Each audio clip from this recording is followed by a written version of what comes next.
moi je le vis très mal. Je dors très mal. Heureusement qu'il y a du soutien en fait entre nous.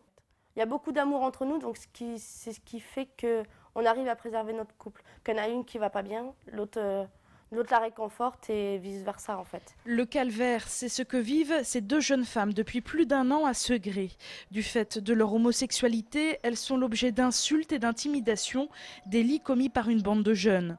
Aujourd'hui, Jessica et Virginie sont à bout nerveusement. C'est elles qui ont médiatisé l'affaire. Il faut dire qu'elles ont déjà porté plainte de nombreuses fois à la gendarmerie. Elles ont aussi rencontré le sous-préfet sans qu'aucune solution durable ne soit trouvée. Donc on a vu que la gendarmerie ne faisait rien, que ça avançait pas. Donc en fait on s'est sentis seuls. Et durant ces 15 derniers jours, c'est une montée de grade en grade. Donc il y a eu dégradation de véhicules, il y a eu violation de domicile, il y a eu des menaces avec une arme encore. Il y a eu,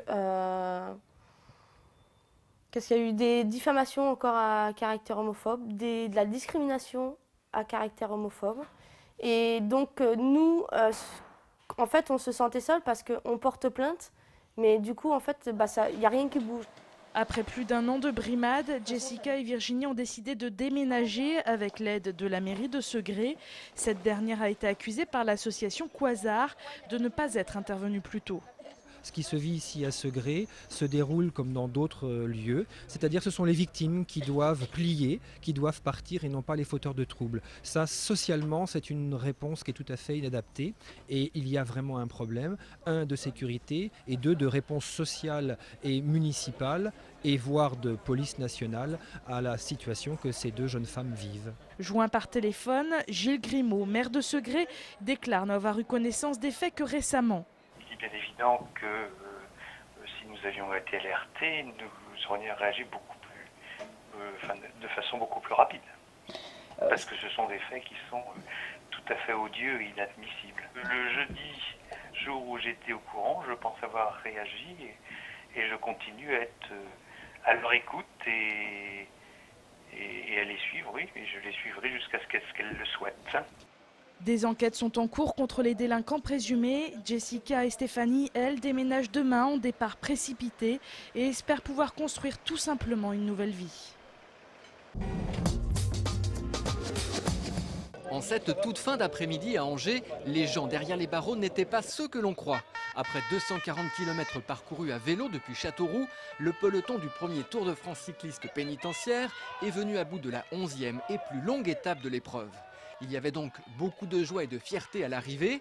Ce Tour de France s'adresse à des détenus volontaires de courte peine. La plupart s'entraînent depuis seulement quelques semaines et sur la route, ils étaient accompagnés par des surveillants. Une fois qu'on a revêtu l'habit de cycliste, il n'y a plus de détenus, il n'y a plus de surveillants.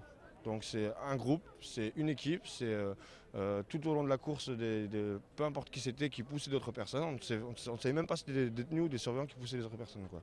Une partie des détenus va parcourir l'intégralité des 14 étapes et 2200 km. À près de 28 km/h de moyenne, c'est déjà une performance. À chaque étape, des détenus locaux les rejoignent.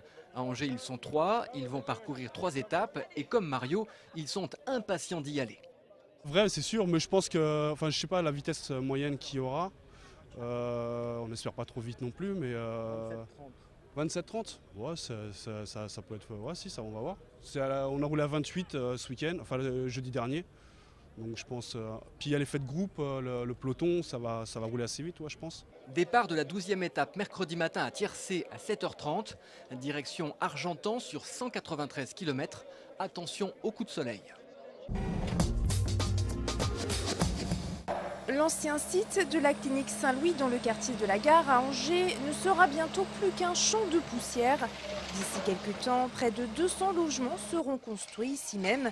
La déconstruction des bâtiments a commencé lundi. 2 mois seront nécessaires pour tout raser. La clinique Saint-Louis a rejoint en 2006 le pôle de la clinique de l'Anjou à Trélazé.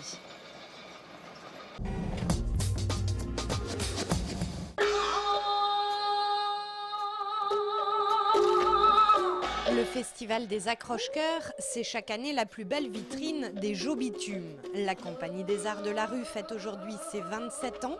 Au fil du temps, elle a grandi. En plus de ses activités de création et de diffusion de spectacles, elle a développé une école de cirque et un centre national des arts de la rue. Alors comme d'autres, elle doit aujourd'hui se restructurer.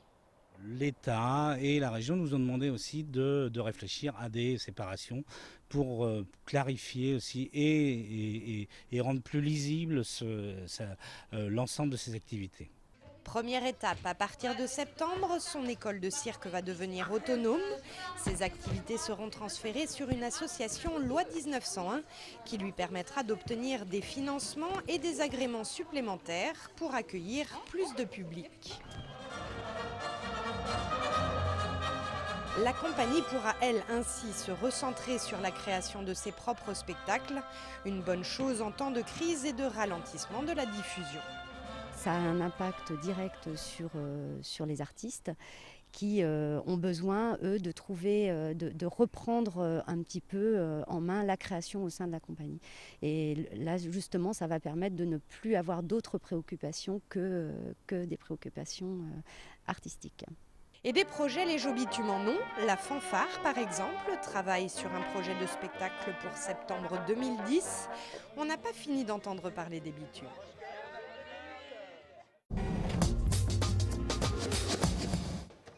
Pour terminer ce journal, retour en images sur la soirée d'hier soir au Festival d'Anjou. Bonjour mon fils. Bonjour papa, comment vas-tu? Très bien, très bien. Sur scène, Claude et Alexandre Brasseur, père et fils à la ville comme sur les planches. Voilà. Et à tel point papa qu'il faut que je te dise tout de suite une chose qui est vraiment bouleversante.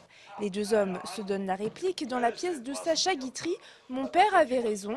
Une histoire de famille où se mêlent les thèmes de l'amour, de l'éducation et de la transmission. Sais-tu ce que la vie, enfin, ce que 72 années d'existence m'ont appris? Non. Eh bien, je crois que les femmes sont faites pour être mariées et que les hommes sont faits pour être célibataires. Tout le mal vient de là. Sacha Guitry avait créé cette pièce dans les années 20 pour son père, afin de se réconcilier avec lui après une longue brouille. Drôle, sensible et émouvant, hier soir, le duo Brasseur a fait l'unanimité.